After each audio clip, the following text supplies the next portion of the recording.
Hey, welcome to another episode of MLM Renegade. Today we're going to talk about networking. A lot of people are MLMers, but not everybody's a good networker. So here's the million-dollar question. How are network marketers like us, who've tried everything their upline ever suggested to be successful, and yet still struggled, who grew up with technology and aren't stuck in the 20th century, how are we supposed to grow our downlines in our bank accounts and yet still have time for real life? My name is J.R. McKee. Join me as we explore how to use 21st century learning and technology to grow our downlines and build lasting wealth. Simply put, this is MLM done different. Welcome to MLM Renegade.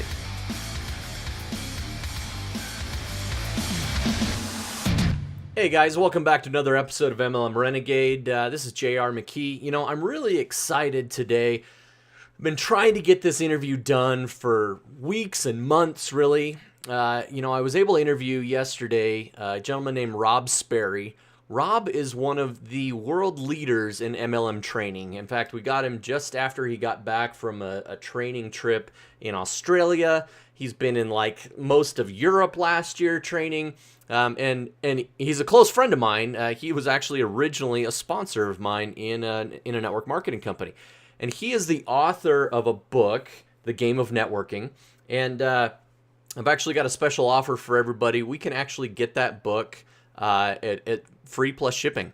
If you want to get that offer, I'm actually working on the funnel right now for it, but if you want to get that offer ahead of time, email me at jr@mlmrenegade.com and I can get that set up for you. But I'm excited about this because he breaks down some of the basics and when it comes to networking, because so often in network marketing, we forget both the networking and the marketing piece. We get a lot more sucked into direct sales, and sales so often is so misunderstood. I'm a career sales guy, and in direct sales, we end up spamming people and just jumping down their throat. It's like Dino on the Flintstones. He came barking after and knocked over Fred every single day because he was so happy to see him. But in reality, we need to be more like that cat that, if a cat ignores you, what happens? You say, "Here, kitty, kitty," right? So that's the approach that we want to have. And in networking, you want to give without the expectation to get. And when you do that, it reciprocates, and it does so 10, 100, 1,000-fold. And so here's this interview that I did with Rob. It was fantastic. Again, if you guys want to get a copy of his book, The Game of Networking, send me an email, jr@mlmrenegade.com, and we'll get that set up for you. But until then, check this out. Cool. Hey, thanks. I want to introduce you guys to Rob Sperry. Rob's an old friend of mine, and he and I go back quite a ways, actually, in the network marketing world. He was actually originally one of my sponsors. And since then, he's gone on to he was a founder in one of his own company lines, and then actually has become one of the world-renowned trainers when it comes to network marketing. He's written a book, The Game of Networking, which I highly recommend for anybody who's listening to go pick it up. It's on Audible, it's on Amazon, it's all over the place. In fact, I think we probably have something set up where we can get listeners of MLM Renegade a great price on that book. So anyway, Rob, welcome. Thanks, my man. It's always fun to chat with you. I know we get to do lunch every so often, and it's always fun when you got friends in the wonderful profession. So I'm excited to chat with you here today. Yeah, it's fun. I get I'm a member of your group, The Game of Networking. It's on Facebook. Everybody should go check it out. But then also, Tigon Nation is your membership site, your membership group, and I've been just thoroughly impressed with all the content that's there. In fact, I haven't even been able to consume some of it because I need to get through some of it twice so that I can unlock the greater vision, if you will, on some of that. But when you were creating kind of the game of networking, kind of help me understand kind of your thinking behind all that and why you were what inspired that move for you. The book or the Facebook group? Which one? Oh, let's go with both. Yeah. So the book, long story short, is I'm a networker. I was always the little guy growing up. I was the guy that grew two years too late, or it's never too late, right? But 2 years later than everybody else. I was held back in first grade. I was kind of a little bit slower in school. I was a guy that naturally tried to make friends with everyone just because it gave me more confidence. I was a people pleaser. In some aspects, I still am. That's my nature. I've learned to be that bold version of me. And so how I win is by networking, because I'm never the best at anything when I start. And so I used to teach tennis, and I was able to run a tennis club and run my own tennis programs by networking. So when I started the network marketing industry, I was like, I got to figure out a way to get better at just networking, not network marketing, networking.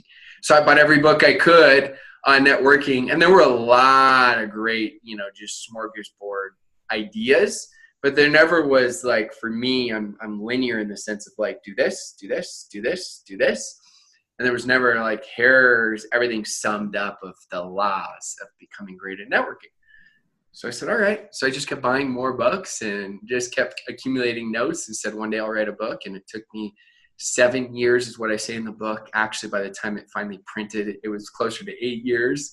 And I just kept adding ideas to the point of I had way too many ideas, way too much content. So I had to get rid of at least a third of that content before the book went to print. My wife was the one that was brutal. And she's like, no, don't need this, don't need that, don't need this, don't need that. I'm like, I thought that was good. She's like, nope.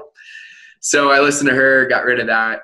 And then right before the book came out, I thought, you know what, I might as well create a community where I practice what I teach. And so I thought there's no real true generic place where people aren't spamming each other in a Facebook group, but actually providing value. And it hadn't been done. And so I created that. And now we've had, I don't know, at one point we counted and it was $200+ million annual earners that had posted in the group, the Game of Networking, and that was over a year ago. So who knows how many 6+ figure earners now, 7+ figure earners have posted. And so it's become a collaboration. There is no pitching. If anybody pitches anybody else, spams, there isn't even me reaching out anymore. At this point, our admins and moderators just block them. So Booted, yeah. It's been fun. It's been a great way for me to get to know a lot of other incredible, phenomenal leaders. And even though I'm teaching a ton, I'm learning a ton from so many. Yeah, no, and that's one of the things I appreciate so much about it is that focus on value ahead of sales, really, and that opportunity to really talk with them and see point of views from every corner of network marketing. I mean, you got people who are doing cryptocurrency, you got people who are doing CBD oil, you got people who are lotions and potions, you got all kinds of stuff, and across. And what I love is the sense of mutual respect that's there. And that's one of those things that, as I move forward in my network marketing journey, is I'm trying to emulate and provide that value, because ultimately I see that when you provide that value, people come to you. You attract that same sort of person, which ultimately is very powerful. Now, you've left the day-to-day working in the industry. And so now you're training all over the place. In fact, you just got back from Australia, right? I did just get back from Australia. I'm trying to catch back up on life and work and also sleep. Yeah. That's not going to happen though until I go to bed tonight. Yeah, well, there you go. And so I heard a rumor. It's a fairly reputable source. I think it was you that said you're actually working on a new book as well. What's the scoop? What's the new book? Yeah, draft 1 is already done. I went and tested it out. I spoke in 9 different countries this last year and really just tested it out as a speech training. And I always kind of test things out first, and it was well received. It was my best received speech. So I'm like, great, let's turn this into a book. So the first draft is done. Second draft's almost done. The goal is as soon as possible, but for me, I want to make sure it's done right. It's not going to take me 7 or 8 years this time. I think it will be done by the fall because it's already far enough along. But the premise was I really wanted to get deep down into fears from a different perspective, because fears can be cliche, but we all have different types of fears. And I talk a lot about fears. And so I share a lot of really personal experiences that I went through, and give my story as well as famous people's stories. And I go into the 3 versions of you. And so this is a really sneak peek of it. But I talked about, everyone always talks about, are you a victim or are you a survivor? And in the book, I talk about how most people actually transition into survivors, but survivors aren't the ones that are successful. It's the first step, but it's those that become conquerors that are successful. And so the whole book is based on fears, and are you a victim on this fear? Are you a survivor? Are you a conqueror? And so it covers, we'll see what it ends up at. Right now, it's 9 different fears that I cover. And which are you? Because we can be victims, like someone could be a victim at their job, and someone else could be a survivor as a spouse, and they could be a conqueror as a parent. And so we're not just victims, survivors, or conquerors overall in our life. It's really in different aspects of our life, and we can kind of shift back and forth. So it's just giving a whole different perspective on everything. It's actually going to apply to all industries. It's not going to have any network marketing lingo in it, even though it's going to apply strongly to, obviously, those in the network marketing profession, but just in life in general. So I'm excited, I'm nervous, all of the above. I'm always excited, and I have no problem admitting that and being real, because that's just who I am. But you're always nervous. I'm like, is it like, are people going to like it? Or are they going to just be like, this sucks? And if they do, well, I'll move on to the next book. There you go. So more of a personal development type angle to it than 100%. Awesome. Which, like you said, in network marketing is so valuable. I mean, as we go along. So in the book, in the game of networking, you talk about 3.5 laws throughout the book. And I loved the book. It was fantastic. I've got my copy here, my signed copy from you. Sometimes knowing the author has its privileges. And, but I'd love for you to kind of expound a little bit on those 3.5 laws and how they apply, and how they can really apply to kind of our audience as they're thinking about building their network marketing company and using not the tactics that aren't stuck in the 90s, in a lot of ways. Yeah. Certain things are always timeless, but then we have to make sure that we have modern day techniques. So principles are timeless. Techniques obviously adjust. Sure. And so for me personally, I actually wrote the book the worst way you possibly can. Typically, when you write a book, you want to create the outline first. And for me, because it was years and years of information, I took all the information, then I spent 4 hours with a guy that's written over 40 books, and we just hashed it out. And basically, we just said, okay, what's the first thing you need? What's the first law? And the first law was, the law of likability. So we looked at it as almost getting referrals was the best way, we thought the best measure for challenging for networking, because it's the ultimate compliment if you give a referral. Sure. So why wouldn't you refer someone? Well, I don't care how good you are or anything. If you're not likable, there's 0% chance, right? And so the first one was the law of likability. And then after that, we challenged it and said, okay, what else is there? And I said, well, we all got that family member, friend that's crazy likable, but you would never refer them because they have 0 credibility, right? You can't trust them to do anything. They can't even trust themselves. So we said the second law is the law of credibility. After that, we said, okay, are we done yet? Is there any other reason? And this is when it got harder. The first 2 laws were easy. This is when it got really hard. And we thought, maybe we're done, maybe we're not. And I thought, you know what? No matter how likable and how credible you are, JR, if you're doing business X, Y, and Z, and I haven't heard from you for 10 years, I don't know what you're up to. So the third law is the law of recallability. Just think of front of mind, think of visibility. And so we thought, okay, you got to be recallable, you got to be visible. And that's where I go into some social media techniques.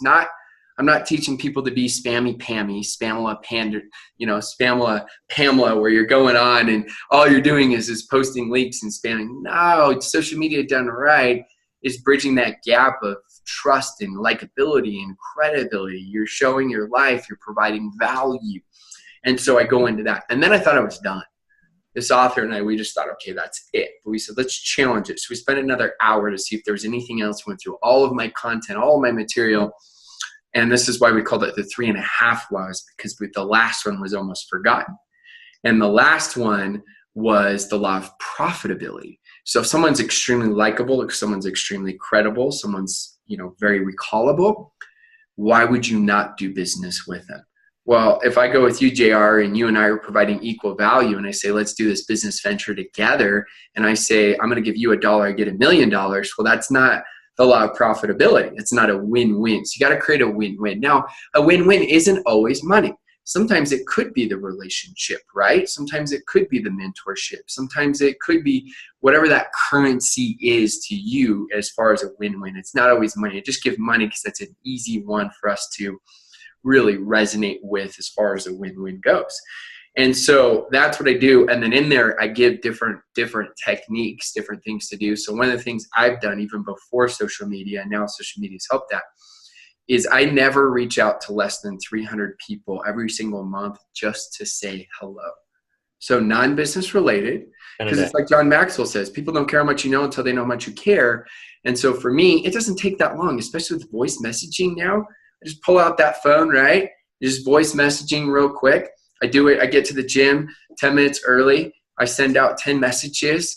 You do that every single day. It doesn't take that long. I always try to reach out to somebody I haven't spoken to in at least several months, at least, and sometimes they're brand new contacts. And all I'm doing is consistently making new connections. And then, of course, I'm figuring out who are the strongest connections. But you have to be deliberate in that. And also, I would say, I learned this from a really good friend that makes $1 million a year in real estate. And he said, most people make friends with just whoever's around them, their neighbors. And we know the power of the law of association. It's the 5 people you're around the most are the people that it's going to affect and change your life, whether it's money, whether it's spiritual, whether it's any aspect of life, physical. And so why are we not more deliberate on who we want to make friends with? We should be deliberate on who we want to make friends with, because you can't rely on the government. You can't rely on your degree or lack thereof. You can't even rely on your job, no matter how much you like it. You just don't know. Your skill set that you create, as well as your network, is one of the most important parts. And so in the book, I say, build your ark before it rains. Too many people are like, I need now. For me, it doesn't matter what I need, right? Because I'm constantly providing value and reaching out to people. I'm not reaching out, oh, what can I get from them? No, I reach out value. And then the last example I'll give you real quick, so I don't ramble on, is I give examples in the book that are just I wasn't even seeking anything. So I reach out to this guy. I played tennis with him for 10 plus years, never asked for anything. 10 plus years. Put that in mind. Put that in perspective. And I reach out to him, good friend named Jim. And I say, hey, Jim, I'm looking at getting Mercedes. He's become the regional guy for several states. And I said, Jim, can you hook me up? Like, who's the best person I should talk to? He said, oh, Rob, you've been so good to me over the years. You've never asked for anything. He said, I get a friends and family discount where I get Mercedes at cost. And I get 2 of those a year. I've only used one of them. He's like, so why don't you use my other one? Look, so I'm not even just talking network marketing. I'm just talking life. That's how I got my kids into tennis lessons of an instructor that's got a waiting list now of 5+ years. That's how I got my kids into the school that, they said it was closed. Nobody else could get into. I'm just talking in life in general. I'm a networker because I know it's one of the greatest indicators for happiness. So those are the laws and principles that are taught throughout the book. Yeah. I find it funny sometimes, but the title of your book, you've got MLMers are many, networkers are few. And it's so true, because we get sucked into some of these MLMs, and their direct sales is probably more accurate for many of them, because it is all about sales, and it's so little about marketing, which is part of what I want to change about what we do, because marketing is doing what you're talking about. You network marketing even more so, like you're networking. And like you said, picking up a Mercedes-Benz at cost, that's no joke. And, obviously that saved you thousands upon thousands of dollars in that particular purchase. Those are the skill sets that we need to foster and engender as we as we move forward into this 21st century where things are changing all around us so much. Like you talked about sending a text or a voice text there, right? I mean, that I remember. So, you probably remember I worked cell phones putting my way through college. And at the time, like SMS text was a new thing. Like it was crazy. Like, what is this? What are we going to do? And it became so ingrained in everything. In fact, I remember one year I was still working cell phones. I carried a BlackBerry. That was my phone, and I could pound out texts. I was single at the time. I was pounding out texts. I think I went through 6,500 text messages that month. And I mean, it was the month that I got that BlackBerry. It was just, I mean, I was carrying on 5 conversations at once as I'm, just talking with people. And now with Facebook Messenger and with Facebook and everything else, it's become so easy and so difficult all at once because people have their guard up. People are wary of things that are too good to be true. And even when you're just wanting to reach out and make friends, that can be a problem because they're wary. They're not letting you network. And so getting past some of those things, I think that's where some of that credibility and likability comes into play. So I know we've got to get you onto your next interview here, Rob, but I really appreciate you hopping on with me. Any last nuggets to share with us before we let you go? No, just as I said, build your ark before it rains. I've got a really close friend that 4 years ago, he lost his job, and I've been telling him to do this, and he loses his job, and he just said, well, I don't know what to do now. And luckily, I used actually my network, found him a job within a week, and now he's in a situation where his job is actually good. But at the same time, you never know what's going to happen. I don't care what profession you're in. I don't care what industry you're in. I just said, look, why would you not consistently go to lunch once a week with new people and reach out? Just in general, because that's your best insurance policy is that network. Otherwise, you never know. You just don't know. As much as the company loves you, things can change quickly. I've seen it happen over and over again. And so I think it's a life principle. There was a Harvard study done. It's the oldest known study. And what they did is they took, I may get the number wrong, but I'm close, within 10. I think they took 270 undergraduates from Harvard, and they studied them over the course of their lives. So it's about 70 years. And they found that the greatest indicator of happiness wasn't their degree, wasn't their job title, wasn't their financial success. It was the amount of warm relationships that they had. It was the quality of those warm relationships. And so I look at that and it's like, we're all striving for more money. And Jim Rohn says money's like oxygen. I get it, right? Because if you want to go change the world, you got to have money for humanitarian trips and, so get that out of the way, make the money so you can get that out of the way. But the thing is if we really focus on value, you're actually going to make a lot more money. And we hear that over and over, but it's almost like people think that's not true. So when I started focusing more on value rather than just money, of course I wanted to make as much money as I possibly could, because to me that represented, last year I went 7 family trips. It's not about look at me, how much I make, it's what it represents. So I get it. But I'm just telling you, when you can actually really understand that, that's why I appreciate you, JR, doing this podcast, is you're focusing now on contribution. When you focus on contribution and value, you'll find compensation always catches up to skill set and effort. But you'll also find it's almost always massively delayed. That's the part that's not talked about. Everyone's always like, oh, the level of your personal development is the amount you're going to make. The part they miss is it's almost always massively delayed. The test, right, before the testimony. It's not like, okay, I'm like worth $200,000 a year personal development wise. Where's my money? Like I'm checking the mail, right? I'm checking my bank account.